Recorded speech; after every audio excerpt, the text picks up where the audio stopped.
नमस्कार शेतकरी बांधवांनो, स्वागत आहे तुमचं आजच्या या व्हिडिओमध्ये। आज आपण या व्हिडिओमध्ये नेमकं आपल्या मोबाईलमधून किंवा आपल्या घर बसल्या आपल्याकडे जर लॅपटॉप असेल तर लॅपटॉपमधून तुम्ही स्वतः पीक विमाचा फॉर्म तुम्ही कशा पद्धतीने भरू शकता आणि त्यासाठी तुम्हाला कोणकोणत्या कागदपत्रांची आवश्यकता आहे याची संपूर्ण माहिती आज आपण या व्हिडिओमध्ये जाणून घेणार आहोत। व्हिडिओ नक्की शेवटपर्यंत बघा आणि जर चॅनलवरती नवीन आला असाल तर चॅनलला सबस्क्राइब करा। असेच महत्त्वपूर्ण अपडेट्स तुम्हाला तुमच्या मोबाईलवरती मिळत राहतील। तर चला मग मित्रांनो, व्हिडिओ सुरू करूया। सर्वप्रथम तुम्हाला या ठिकाणी या पोर्टलवरती यायचंय। या पोर्टलवरती आल्यानंतर या ठिकाणी तुम्हाला साइन इनच्या या बटनवरती क्लिक करायचंय आणि या ठिकाणी are you a farmer log in from here, तर या ठिकाणी क्लिक हेअरच्या या ऑप्शनवरती क्लिक करायचंय तुम्हाला आणि या ठिकाणी लॉग इन फॉर फार्मर हा ऑप्शन तुम्हाला सिलेक्ट करायचा आहे। आता या ठिकाणी शेतकरी जे असेल स्वतःच्या मोबाईलमधून देखील पीक विमाचा फॉर्म म्हणजे प्रधानमंत्री फसल विमा योजनेचा जे फॉर्म आहे ते स्वतः घरी भरू शकतात। परंतु त्यासाठी या ठिकाणी तुम्हाला सर्वप्रथम जर तुमचा अकाउंट अवेलेबल नसेल, जसं तुम्ही या ठिकाणी don't have a resistor mobile number म्हणजे या पोर्टलमध्ये तुमचा मोबाईल नंबर म्हणजे तुम्ही पहिल्यांदा आलात आणि तुम्ही या ठिकाणी नोंदणी केला नसेल तर या ठिकाणी तुम्हाला don't have a resistor mobile number या पर्यायावरती तुम्हाला क्लिक करायचं आहे आणि इथून तुम्हाला हे संपूर्ण फॉर्म भरून घ्यायचं आहे। म्हणजे जर तुम्ही नवीन शेतकरी आहात म्हणजे नवीन युजर आहात या पोर्टलवरती तर या ठिकाणी तुम्हाला सर्वप्रथम तुमचा स्टेट सिलेक्ट करा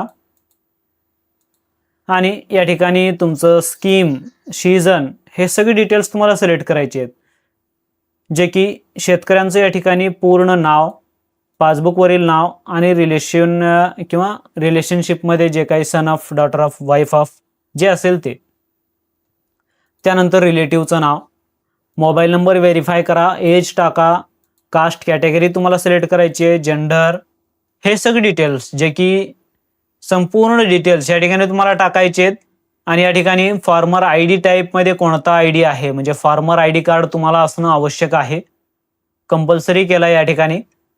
तर या ठिकाणी आधार नंबर सिलेक्ट करून तुम्ही या ठिकाणी व्हेरीफाय करून घ्या आणि या ठिकाणी क्रिएट युजर या ऑप्शनवरती टिक करून तुम्हाला तुमचं नवीन जे अकाउंट असेल ते तयार करून घ्यायचं आहे। जसं तुमचं नवीन अकाउंट तयार होईल, नवीन अकाउंट तयार झाल्यानंतर या ठिकाणी तुमचा मोबाईल नंबर टाका म्हणजे जो कोणता रजिस्ट्रेशन केलेला आहे ते मोबाईल नंबर टाका आणि या ठिकाणी जे कॅप्चा दाखवतंय ते कॅप्चा टाकून रिक्वेस्ट फॉर OTP करा। आता मी जे मोबाईल नंबर प्रोव्हाइड केला आहे तेच मोबाईल नंबर अनेक ठिकाणी म्हणजे इतर शेतकऱ्यांना देखील, एकापेक्षा जास्त शेतकऱ्यांना म्हणजे फार्मर आय डीला लिंक असल्यामुळं या ठिकाणी आपल्याला कोणतं लॉग इन करायचं आहे ते मागते। तुम्ही जर रजिस्ट्रेशन एकाच नंबरवर केलात तर तुमचं ऑटोमॅटिकली या ठिकाणी OTP टाकून लॉग इन करायचं आहे। जसं तुम्ही रिक्वेस्ट OTP करशाल तुमच्या रजिस्टर मोबाईलवरती तुम्ही रजिस्ट्रेशन करताना जे मोबाईल नंबर दिलात समजा ते मोबाईल नंबर या ठिकाणी टाकायचं आहे म्हणजे OTP आणि या ठिकाणी सबमिट करायचं आहे। आता हे एवढं करताच या ठिकाणी जो कोणी शेतकरी आहे त्या शेतकऱ्यांचं या ठिकाणी पूर्ण नाव दाखवेल आणि या ठिकाणी ॲप्लिकेशनवरती क्लिक केल्यावर तुम्ही आतापर्यंत कोणत्या सीझनला कोणतं ॲप्लिकेशन केलात ते या ठिकाणी लिस्ट देखील दाखवेल तुम्हाला प्रिव्हियस पॉलिसी डिटेल्सचे। परंतु जर तुम्हाला नवीन अप्लाय करायचं आहे, आता नवीन पीक विमा फॉर्म भरायचा आहे तर त्यासाठी तुम्हाला अप्लाय फॉर इन्शुरन्स यावरती क्लिक करायचं आहे। हे एवढं करताच या ठिकाणी बघा जसं की आपण स्टेट अगोदर सिलेक्ट केलेलं, स्कीममध्ये प्रधानमंत्री फसल विमा योजना, सीझन तुम्हाला खरीफ ठेवायचं आहे आणि चालू वर्ष तुम्हाला सिलेक्ट करायचं आहे।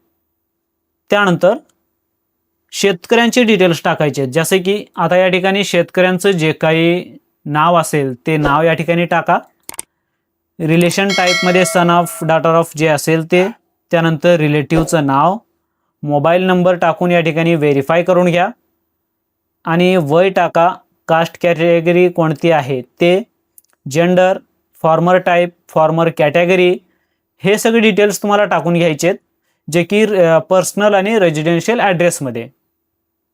त्यानंतर या ठिकाणी रेजिडेन्शियल डिटेल्समध्ये शेतकरी ज्या ठिकाणी राहतो त्या ठिकाणचं या ठिकाणी तुम्हाला गाव, जिल्हा, पत्ता, तालुका हे सगळे डिटेल्स टाकायचे आहेत.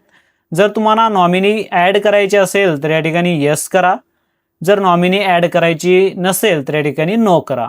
आणि या ठिकाणी फॉर्मर आय डी टाईपमध्ये तुम्हाला UID जे की रजिस्ट्रेशन करते वेळेस जे दिलात ते या ठिकाणी येईल. जर आला असेल तर UID सिलेक्ट करा, आधार नंबर टाका आणि व्हेरीफाय करून घ्या. जे की तुमच्याकडे फॉर्मर ID कार्ड, जे की मी पहिले देखील म्हणलेलो, फॉर्मर ID कार्ड तुमच्याकडे असणे आवश्यकच आहे. तरच तुम्ही प्रधानमंत्री फसल विमा योजनेचा फॉर्म तुम्ही भरू शकता. तर या ठिकाणी तुम्हाला हे सगळे डिटेल्स भरल्यानंतर नेक्स्ट या पर्यायावरती तुम्हाला क्लिक करायचं आहे. जसं तुम्ही नेक्स्ट करशाल, नेक्स्ट केल्यानंतर आता तुम्हाला बँकचे डिटेल्स द्यायचे आहेत. आता या ठिकाणी मी ऑलरेडी भरलेला आहे, म्हणजे याच पोर्टलने स्वतः सेल्फ रजिस्ट्रेशन करून. तर या ठिकाणी मला जे बँक डिटेल्स आहेत ते सेव्ह आहेत. पण तुमचे नसेल तर या ठिकाणी add new bank account details यावरती टिक करा आणि तुमचे जे काही डिटेल्स आहेत ते अशा पद्धतीने, म्हणजेच IFSC कोड असेल तर या ठिकाणी IFSC कोड टाका आणि या ठिकाणी बँकिंगचे डिटेल्स आहेत ते या ठिकाणी तुम्हाला सर्च करून घ्यायचे आहेत. सर्च केल्यानंतर या ठिकाणी तुम्हाला तुमचा जो काही अकाउंट नंबर आहे, खाता क्रमांक तुम्हाला टाकायचा आहे. जे की कन्फर्ममध्ये पुन्हा एकदा खाता क्रमांक टाका, त्यानंतर नेक्स्ट करा. नेक्स्ट केल्यानंतर आता या ठिकाणी ॲड न्यू लँड डिटेल्स, आता माझं ऑलरेडी या ठिकाणी दाखवतंय, म्हणजे मी अगोदरही मी ह्याच पद्धतीने भरलेला आहे, त्यामुळं मला लँड डिटेल्स या ठिकाणी दाखवत आहेत. परंतु जर तुमचं नसेल तर या ठिकाणी ॲड न्यू लँड डिटेल्स या पर्यायावरती क्लिक करायचं आहे. आणि या ठिकाणी ज्या ठिकाणी तुमची शेती आहे त्या ठिकाणची जिल्हा, त्या ठिकाणचं तालुका आणि रिव्हेन्यू सर्कल आणि तुमचा ग्रामपंचायत, तुम्हाला या ठिकाणी तुमचं गाव अशा पद्धतीने सिलेक्ट करायचे आहेत. सिलेक्ट केल्यानंतर आता या ठिकाणी बघा, आता मिक्स क्रॉपिंग आहे. जर तुमच्या शेतामध्ये, म्हणजे शेतकऱ्यांच्या शेतामध्ये जर समजा एकापेक्षा जास्त पीक जर असेल त्याच शेतात, त्याच गटामध्ये, तर या ठिकाणी तुम्हाला काय करायचं आहे, मिक्स क्रॉपिंगच्या या ऑप्शनवरती तुम्हाला येस करायचं आहे. आणि किती पीक घेतलात, जर समजा सोयाबीन आहे आणि त्या शेतामध्ये कापूसही आहे, तर या ठिकाणी 2 आहेत तर 2 सिलेक्ट करायचे, किंवा इतर जे असतील तर ते टाका.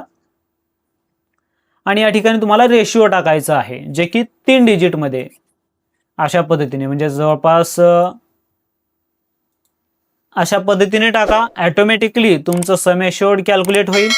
प्रीमियम या ठिकाणी 0 म्हणजे 4 जे की 4%ने याच्या 4% जे काही असेल ते प्रीमियम कॅल्क्युलेट होईल. जर मिक्स क्रॉपिंग नसेल तर या ठिकाणी तुम्हाला नो करायचं आहे, म्हणजे तुमच्या शेतामध्ये एकच पीक आहे तर या ठिकाणी तुम्हाला सोयाबीन किंवा कापूस जे कोणतं पीक असेल ते या ठिकाणी तुम्हाला सिलेक्ट करायचं आहे. पीक सिलेक्ट केल्यानंतर तुम्ही कधी पेरणी केलात त्या पेरणीचा दिनांक टाका. त्यानंतर सर्वे नंबरमध्ये गट क्रमांक टाका. तुम्हाला या ठिकाणी गट क्रमांक टाकल्यानंतर या ठिकाणी खाता क्रमांक, जे की खाता क्रमांक तुमच्या याच्यामध्ये चेक करून टाकून घ्यायचं आहे. त्यानंतर या ठिकाणी व्हेरीफाय करायचं आहे. व्हेरीफाय केल्यानंतर आता या ठिकाणी जो कोणता शेतकरी आहे त्या शेतकऱ्यांचं या ठिकाणी पूर्ण नाव दाखवेल. या ठिकाणी शेतकऱ्यांचं म्हणजे तेच शेतकरी आहे का नाही एकदा तुम्हाला चेक करायचं आहे. आणि किती एरिया अवेलेबल आहे हे सगळे डिटेल्स. त्यानंतर याला सिलेक्ट करा. सिलेक्ट केल्यानंतर सबमिट करा. हे एवढं केल्यानंतर आता या ठिकाणी तुम्हाला ॲड करण्याचे ऑप्शन दिले जाईल, जे की तुम्हाला टोटल फार्मर शेअर म्हणजे 1112 रुपये, म्हणजे या 89 ला 1112 रुपये पॉईंट 50 पैसे जे की तुम्हाला भरायचे आहेत. तर तुम्हाला ॲड या बटनवरती क्लिक करायचे, म्हणजे या ठिकाणी अशा पद्धतीने ॲड होईल. त्यानंतर आता तुमचं एकापेक्षा जास्त सर्वे नंबर अवेलेबल असतील, म्हणजे एकापेक्षा जास्त ठिकाणी शेती आहे दुसऱ्या ठिकाणी देखील आहे, तर या ठिकाणी दुसऱ्या ठिकाणचे देखील पत्ता टाकायचा आहे तुम्हाला.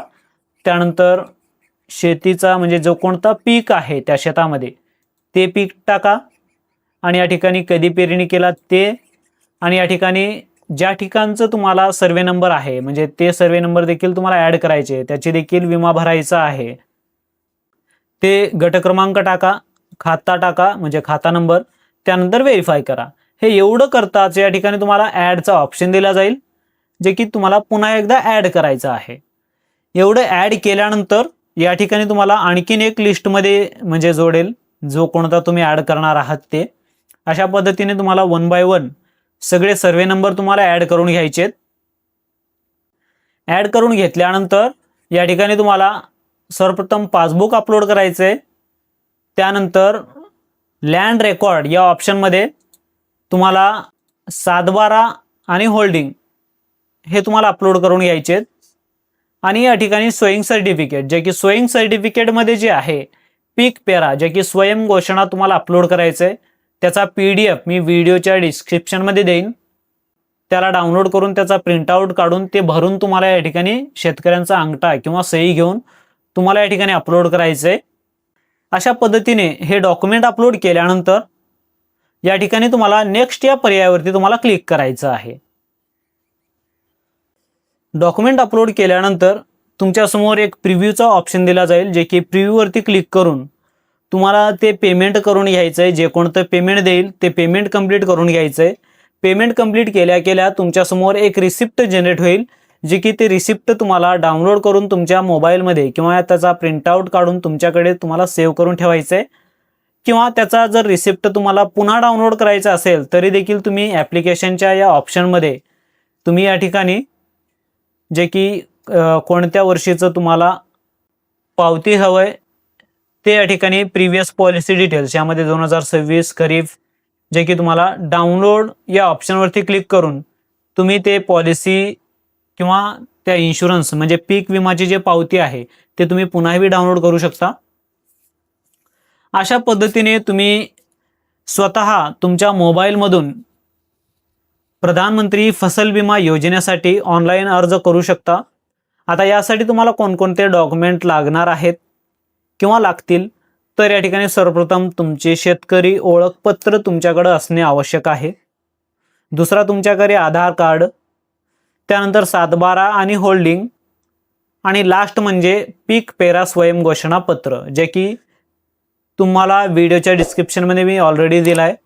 ते डाउनलोड करून त्याचा जे असेल ते शेतकऱ्यांचे अंगठा आणि सही घेऊन तुम्हाला भरून तुम्हाला अपलोड करायचे. शेतकरी ओळखपत्राला जे मोबाईल नंबर लिंक असेल किंवा युनिक मोबाईल नंबर या ठिकाणी तुम्हाला टाकावे लागणार आहे, जे की OTP द्वारे. अशा पद्धतीने हे एवढे डॉक्युमेंट तुम्हाला लागतील आणि प्रधानमंत्री फसल विमा योजनेचा फॉर्म जे आहे तुम्ही अशा पद्धतीने भरू शकता. यामध्ये काही डाऊट असतील तर मला कमेंट सेक्शनमध्ये कमेंट करून विचारू शकता. भेटूया नेक्स्ट व्हिडिओमध्ये. जय हिंद, जय महाराष्ट्र, धन्यवाद.